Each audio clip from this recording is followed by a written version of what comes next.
Thank you very much, President Macron. Let me start off by saying, President Lula, don't worry, when we have the BRICS meeting, the issue of currency is top on the agenda, so we are going to discuss it. President Macron, I just want to start off on a very positive note in terms of what I think is evolving here. I think there is consensus that is clearly embraced by everyone that we need to address climate and poverty because they go together, there's a nexus. And as it were, we need to burn the candle on both sides. So that's important, so that's agreed. And we all recognize and accept that we need capital at scale to address the key challenges that many countries in the world face, particularly the developing economy countries. And we also would be agreed that there needs to be more cooperation and coordination between your development banks, multilateral development banks, and the private sector. There needs to be coordination so that there is no fragmentation, which you kept talking about. But I think what is important to many of us is that there should be solid consensus on the reform of the financial architecture of the world. Because without that reform, the dreams and the objectives that we have to address our challenges will not be realized.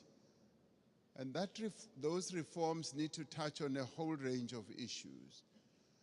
Mr. Mo Ibrahim yesterday even spoke about something that we may think is insignificant, that the boards of directors of your multilateral institutions are not made up of independent directors. They are largely internal people or shareholders. So that in itself, for us, it's an important reform. We also need to look at the distribution of the special drawing rights. I find it a bit difficult to be told that this is set in the rules and it will forever be like that, and that it's either you get 0 or you get 34 billion. In our view, this is not a zero-sum game. It's a game where we all need to be dealt with equity in an equitable manner. And there is a need for reform in that regard as well. And the other important thing for this to happen,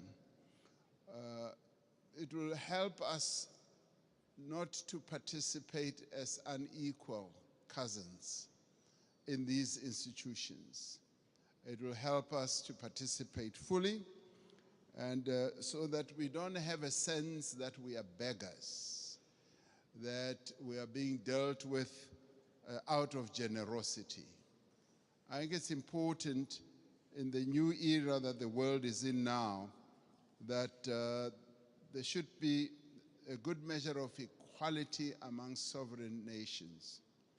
You know, recently, 7 African countries decided to go and put a call for peace to Ukraine and to Russia. And we raised a number of issues. Zambia was represented, Comoros was represented, Republic of Congo was represented, Senegal was represented, Uganda, as well as South Africa. So we were all represented, and Egypt as well. So we were all at one, that even as we were going to address an issue of the war which has had a negative impact on the African continent, which is the rise in prices for food, rise in prices for fertilizers, we were clear that we are not going there as beggars. We are not going to ask for a favor to both Ukraine and Russia. We were going there to say, open up the Black Sea Channel so that the grains and the fertilizers should go into the world market. So we were not on a begging mission, even as We are in great need as a continent and all that. That should go to demonstrate that Africa should never be seen as a continent that needs generosity. We want to be treated as equals. Even in the multilateral institutions, we want to be treated as equals. And if our equity is at a low ebb, there must be ways in which that can be addressed. To us, this is very important. Our sovereignty is one of the things that we hold on dearly to. And we demonstrated that very clearly to both President Zelensky and to President Putin when it came to this issue. Even as there were suggestions that, yes, we can donate this, we can donate that, we said, we want you to release these grains and fertilizers to the world market so that the world can trade in these commodities and other issues we can handle in a different way. I wanted to make that point so that it should be understood where Africa has evolved up to. We want to be key players on the world stage, want to be key players even in the financial markets and in the MDBs. Now, these are the positive things.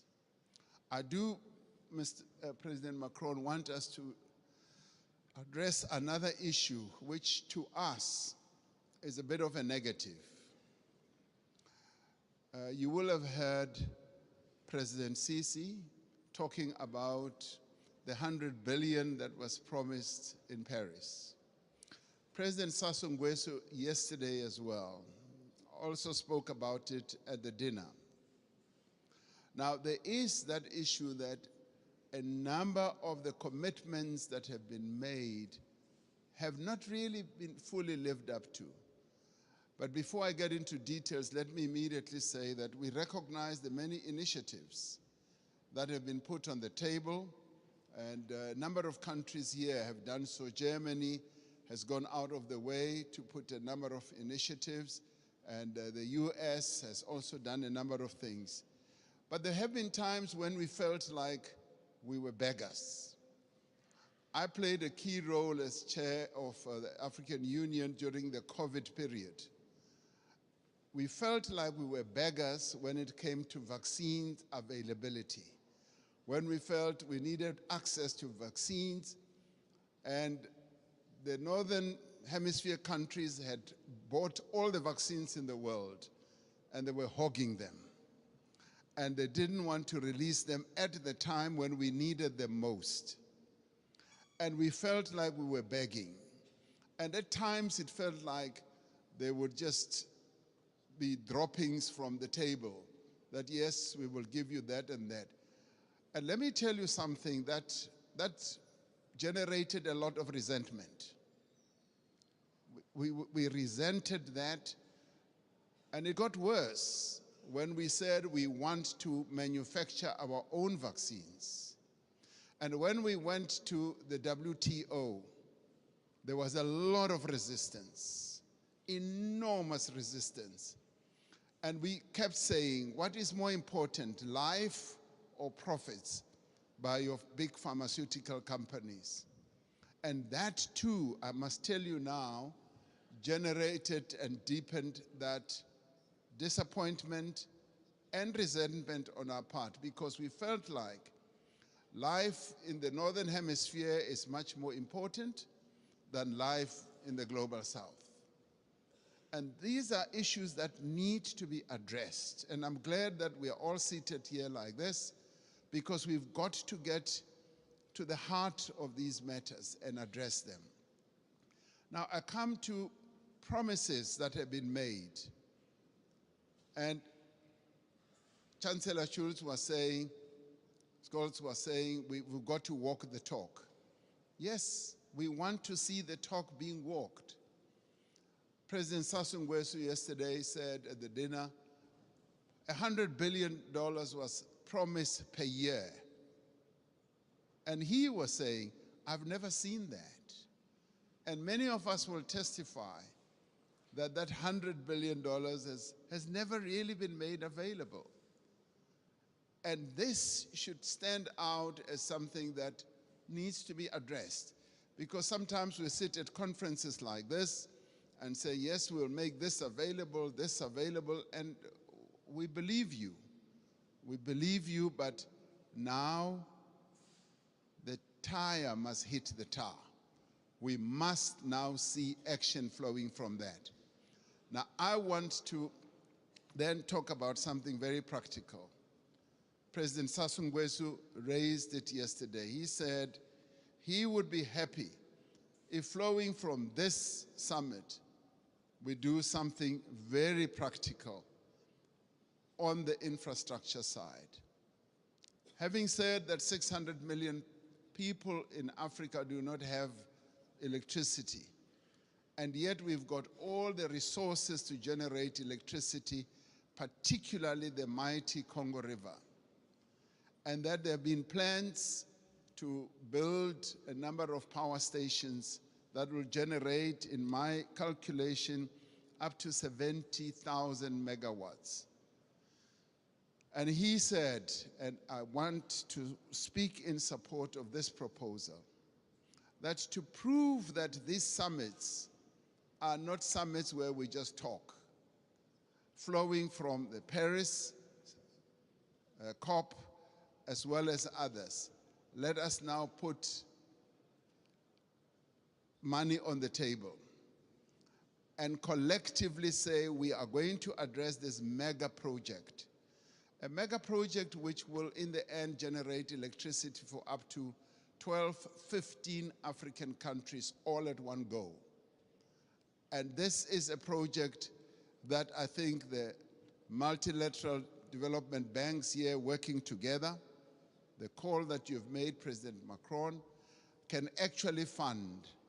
And where, as we rise from this, we should be able to say the Inga Dam is now going to be developed into the Inga Power Station, the one that President Sassou Nguesso mentioned, and the next one as well.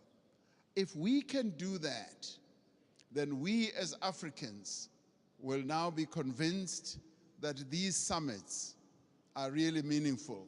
We will now go home and say, you know what, it's worthwhile going to these summits, coming to Europe, and to listen to all the promises because they are willing to act on the promises.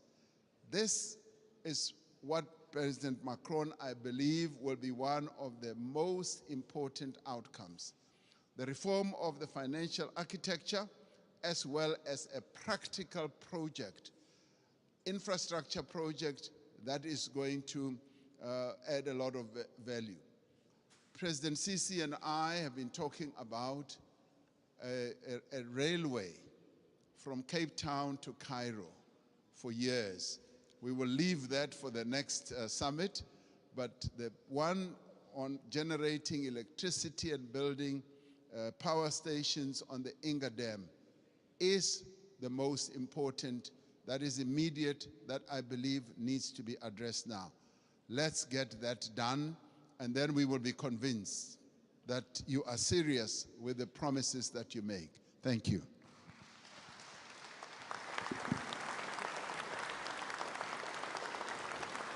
Thank you, Cyril. Thank you, everybody.